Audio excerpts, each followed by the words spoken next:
이어서 두 번째 시간을 진행해 좀 해보도록 하겠습니다. 첫 번째 단계로 나한테 좀 집중을 해라. 두 번째는 집중을 잘하기 위한 자신만의 루틴이나 습관들을 좀 만들어 보면 좋다라는 얘기 전달해 드렸고요. 세 번째는 영화 속에서 이 행복이란 무엇인지 정의를 찾았다는 헥터의 여행의 초반의 장면들을 봤습니다.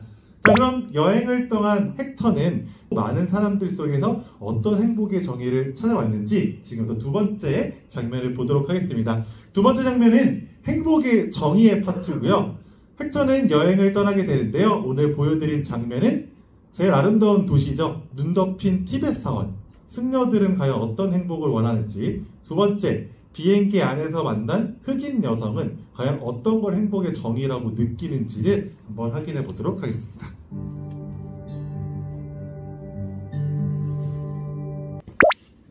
한 15가지의 행복의 정의입니다. 1번, 남과의 비교는 행복을 망친다. 2번, 많은 사람들은 돈이나 지위를 갖는 게 행복이라고 생각한다.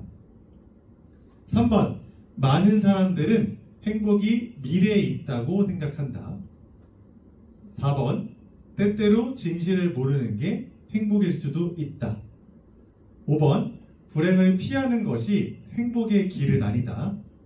14번, 향수에 젖는 건 촌스러운 짓이다. 여기서의 향수는 과거의 아성이에요. 지금은 이래도 내가 너무나 예전에 잘 나갔어 라고 해서 자꾸 현재보다 과거의 나 자신을 자꾸 찾아가는 모습들을 보기 때문에 향수에 젖는 것들은 좋지 않다라는 내용이 있습니다.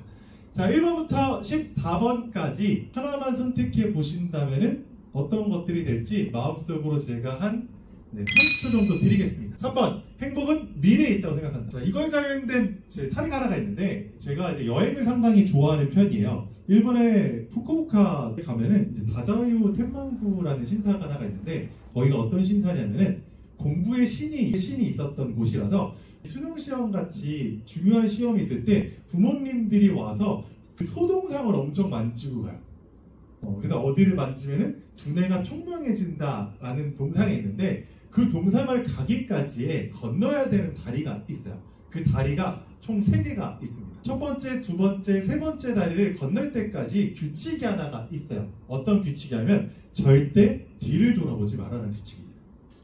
저 가이드가 얘기하길래 에이 무슨 뒤를 돌아보지 마 하지만 미신을 잘 믿는 저는 한 번도 뒤를 돌아보지 않고 신나게 3다리를 건넜던 기억이 있습니다. 그래서 그걸 왜 뒤를 돌아보지 말라라고 했을까라고 물어봤더니요. 이 다리가 뜻하는 의미가 있대요. 첫 번째 다리는 과거를 뜻하고요. 두 번째 다리는 현재를 뜻하고 세 번째 다리는 미래를 뜻한다라고 합니다. 그래서 내가 다리를 건널 때 뒤를 돌아본다는 의미는 현재에 집중하지 못하고 자꾸 돌아온 자신의 과거들을 돌아본다라는 의미라서요. 현재에 잘 집중하기 위해서는 뒤를 돌아보지 않고 다리를 건넌 것이 중요하다는 의미가 있었습니다. 그래서 이 미래에 있다라고 생각하는 거에서 그 사례가 좀 생각나서 얘기 드렸고요. 한 가지 좀 의미는 드시지 않나요?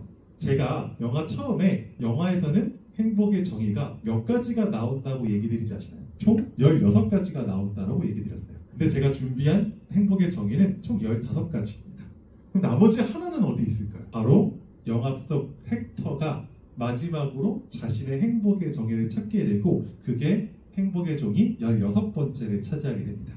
과연 여행의 마지막에서 헥터는 어떤 행복의 정의를 찾게 되었을까요? 그 장면 함께 보고 이야기 나눠보도록 하겠습니다. 네, 영화의 마지막은 이렇게 마무리가 됩니다.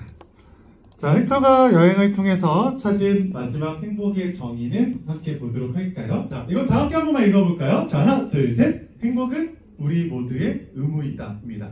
행복은 주변에서 가져다 주는 게 아니고요. 내 스스로가 누려야 되는 권리이자 의무이다 라는 것들은 헥터를 찾아나게 돼요.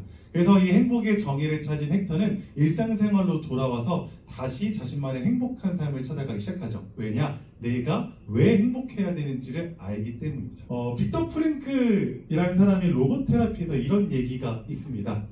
빅터 프랭클은 이렇게 유명하죠. 죽음의 수용소 안에서라는 글에서 그 아우슈비츠 포로 수용소에서 살아나온 사람이죠. 그래서 그 불행했던 환경 속에서도 자신이 살 수 있었던 이유는 삶의 의미와 가치를 생각했기 때문이라고 해요. 그래서 이 문장이 되게 유명한데요. 왜 살아야 하는지 아는 사람은 그 어떤 상황도 견딜 수 있다라고 얘기합니다. 이걸 다른 말로 얘기하면요, 내가 왜 행복해야 되는지 아는 사람은요, 어떤 고난과 역경이라도 이길 수 있다는 거죠. 이걸 삶에 적용시켜 볼까요? 내가 왜 일을 해야 되는지 아는 사람은요, 나에게 어떤 일의 고난이 와도요, 그걸 잘 버텨내요. 그만큼 일에서나 삶에서나, 그리고 더 나아가서 나의 행복에서든 나의 가치관이 무엇인지 아는 사람들은 고난과 역경을 잘 이겨낼 수 있다는 겁니다.